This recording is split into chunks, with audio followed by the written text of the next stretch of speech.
This question is to nAts, also from Strafe Esports. You guys did not look as comfortable as you normally do. There was a lot of elements like pop-offs from Scythe, your lurk timings that just weren't getting as much value today. Was this down to Loud making it tough to get going? You mean my own performance, right? I think they're just general observations about everybody on the team. Any kind of thoughts on how Loud made it tough for you guys?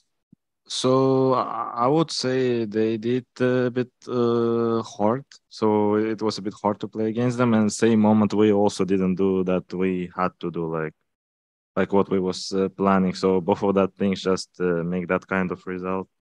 So they did very good, and we didn't do good enough. Thank you.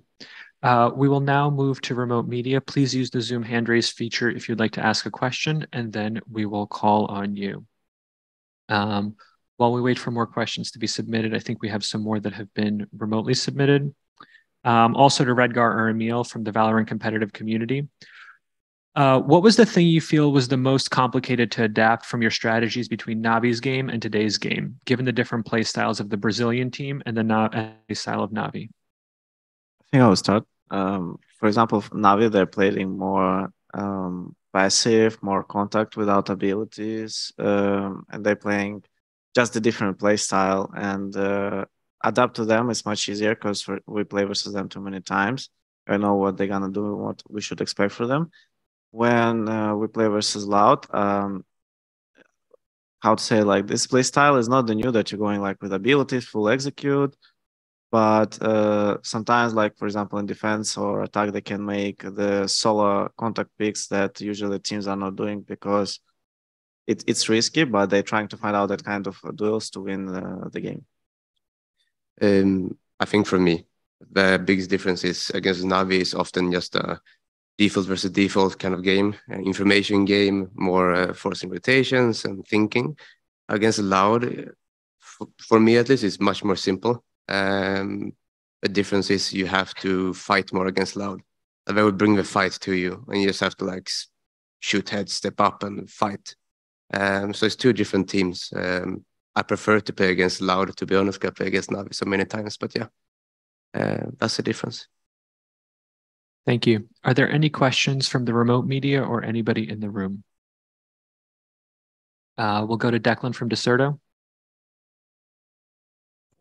Hi, this question is for Redcar. I know it might be hard to answer, kind of just coming straight out of that match, but how do you feel about your kind of season as a whole now that it's pretty much over?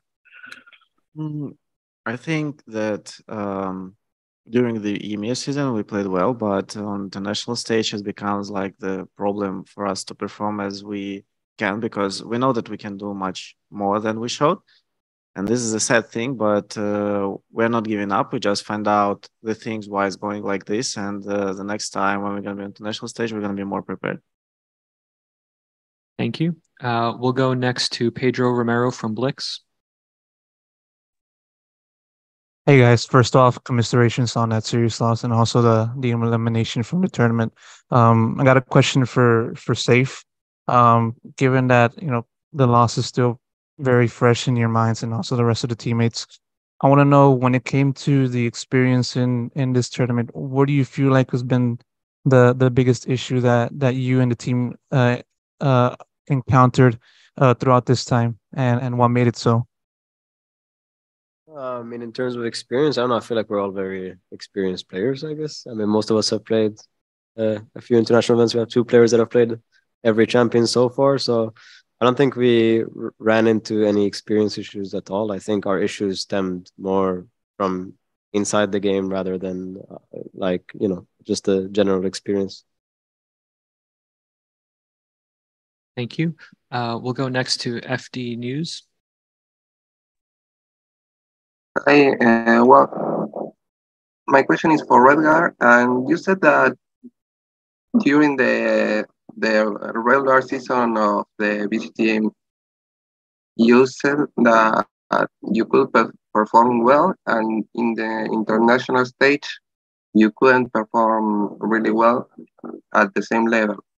What are the key points that you think that made the difference between the regular season and in the international stage?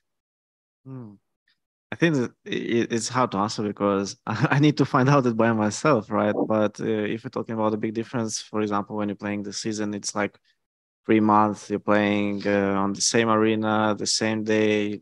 It's like the routine thing. And maybe sometimes when, I don't know, maybe you're going to another country or, I don't know, more bigger stage, there's can be a lot of things, that affecting. But I'm just saying in terms of the statistic that we have on our games on international stage, and I see what we can make during the season. And if you already know that, hey, like during the season we have like the good statistic, we won the league, and outside of the game we couldn't perform that well. I don't know what to say. What's like the big difference? That's the thing that we're gonna find out at 6. Thank you. We'll go next to Pedro from Blix.gg. Yes. I got a question for Soulcast. Of course, its team underwent a high by winning the EMEA League earlier in the season, and I'm kind of I'm wondering as to what do you think made it so difficult for you guys to return to that level, um, from that point up until now. What do you think made it so difficult in it from your perspective? Um, yeah, I think maybe it's kind of like similar to what Redgar said, where it's like during the EMEA season, we kind of had like a regular schedule. And we kind of had like consistent kind of workflow there. Maybe when we got to stage, also it's like teams are prepping new strategies, more kind of things to catch off, because during the regular season, it's kind of hard to always change up how you play. It's kind of easier for us to understand how the enemy team's playing, but playing on these big international events, everyone's gonna give it their all and come up with new stuff. So especially like on Haven, like we haven't played against that comp too much, but we have experience, but like not as much as like default comps. So I think that's where also like we kind of struggled there. And then I think we just also made kind of similar mistakes that we did against like Navi and even in previous international events. So it's something to kind of look back and try and find an actual like concrete answer to fix it rather than letting it happen again. Thank you. Are there any more questions from the media for Team Liquid? Liquid? Oh, we have one more. Pedro, go ahead. Yes. I got a question for anyone who would like to answer.